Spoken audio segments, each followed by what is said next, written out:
ตั้งกี่ตั้งดีนะ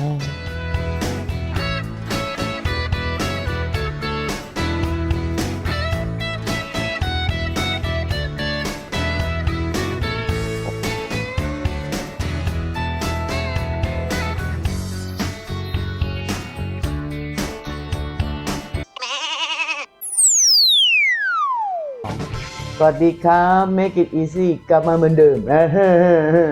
กลับมาทีนี่หมายความว่า สุกัญญา มีเรื่องต้องทำอะไรเยอะแยะก็เลยจะต้องทำบันทึกวิดีโอเอาไว้ซะหน่อยนะครับ วันนี้จะนำเสนอเมนูที่เรียกว่า simple มากๆ เรียบง่ายแต่ว่าไม่ธรรมดาครับ ขี้คุยไหมสุกัญญาขี้คุยมากเลยฮะคือครัวของเราเนี่ย Make it easy นี่ต้องบอกเลยฮะว่าไม่ได้พิสดารหาหิวอะไรเลยครับแต่มันรวมไปด้วยความง่ายแล้วก็อร่อยนะครับวันนี้นำเสนอนะครับเป็นซอสของน้องพรนะครับมีซอสพริกไทยดำกับโขลกสามเกลือใช้คู่นะครับวันนี้ใช้คู่เพราะว่าวันนี้จะทำเป็นเมนูข้าวผัด Fried Rice ไปลองกันดูครับด้วย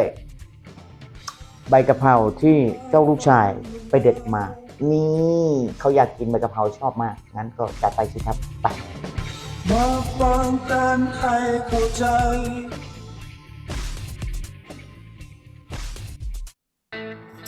กะเพราวุ้นเส้น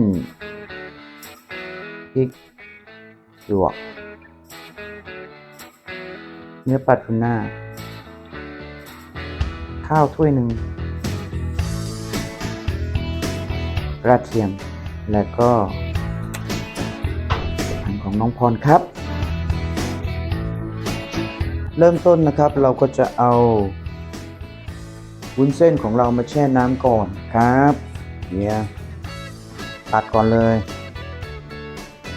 ตัดได้ไหมเนี่ย ถ้าตัดไม่ได้ตัดยากดังนั้น แช่น้ำมันก่อนเลยโลด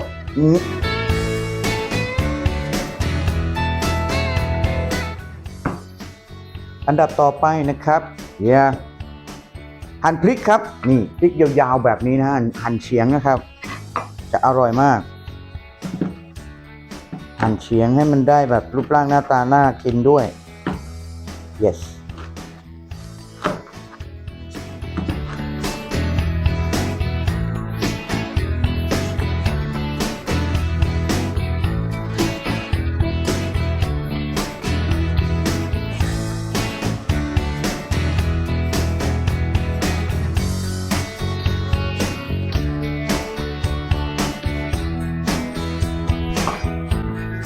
อันนี้ก็ทุบกระเทียมต่อเลยนะฮะซอยนะครับเพื่อที่จะเอาไว้ไปเคี่ยวนี่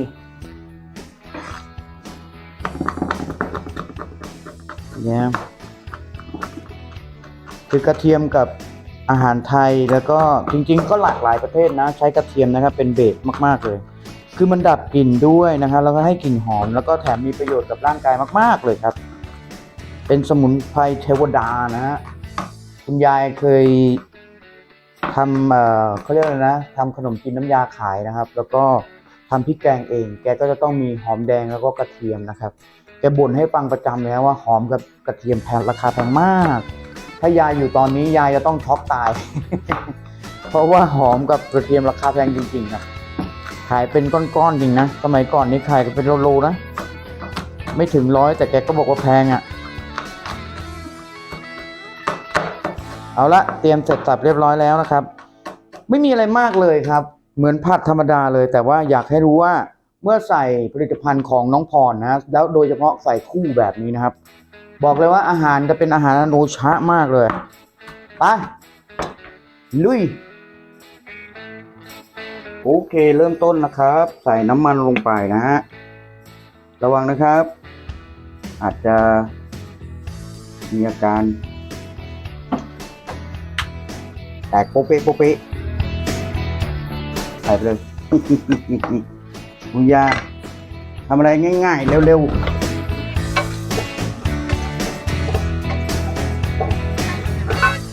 ทีนี้เราก็ใส่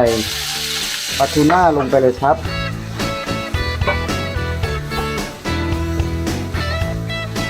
เมื่อใส่ปลาทูน่าลงไปใส่พริกไปเลยครับ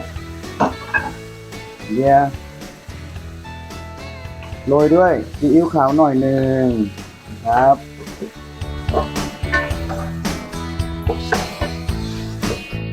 หยอดน้ำนิดนึงครับเพื่อเป็นนำร่องให้กับผักได้สุกง่ายขึ้นนะครับทีนี้ส่วนผสมที่จำเป็นคือโขลก3 เกลือโดยประมาณนะครับ1 ช้อนโต๊ะพริกไทยดำนะครับโดยประมาณ2 ช้อนโต๊ะ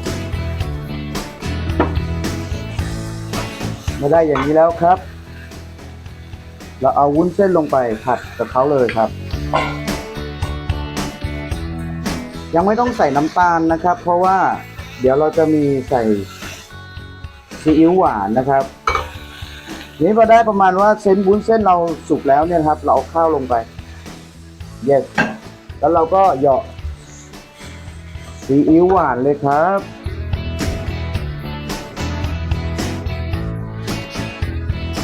ผัดข้าว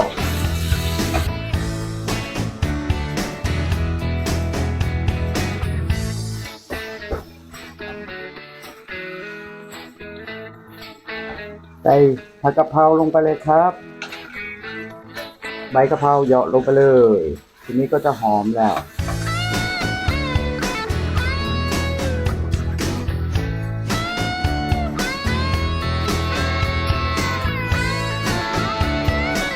เนี่ยถ้าใส่พริกสดนะหรือใส่พริกอย่างอื่นนะจะไม่กล้ากินพริกเลยทั้งที่อยากกินนะแต่กลัวเผ็ดแต่อันเนี้ยมันไม่เผ็ดมากเกินไปแล้วมันอร่อยมากอร่อยก็กลายเป็นว่ากินพริกหมดเลยอ่ะไม่น่าเชื่อว่าความพริกหยวกมันจะเผ็ดได้เนาะมีความเผ็ดนะเข้ากับใบกะเพราว่าแล้วกินเนื้อปลาด้วยนะอร่อยมากเลยรสชาติเข้มข้นแล้วก็ให้มิติใหม่ของการมีเส้นกับข้าวซึ่งดูแล้วเหมือนเข้ากันแต่อร่อยว่ะ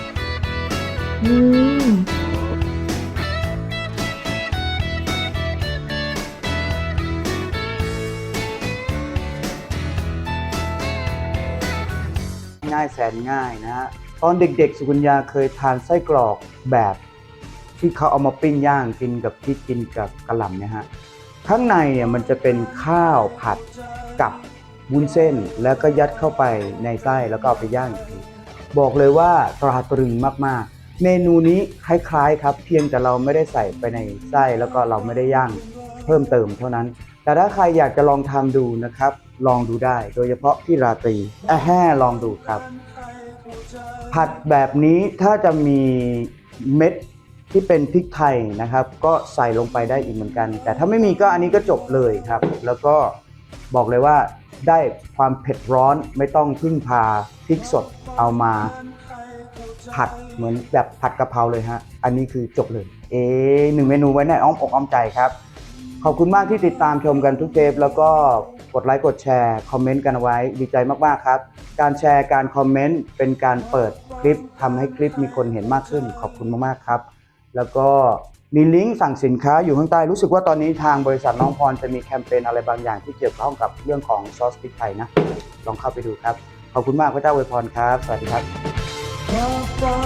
บ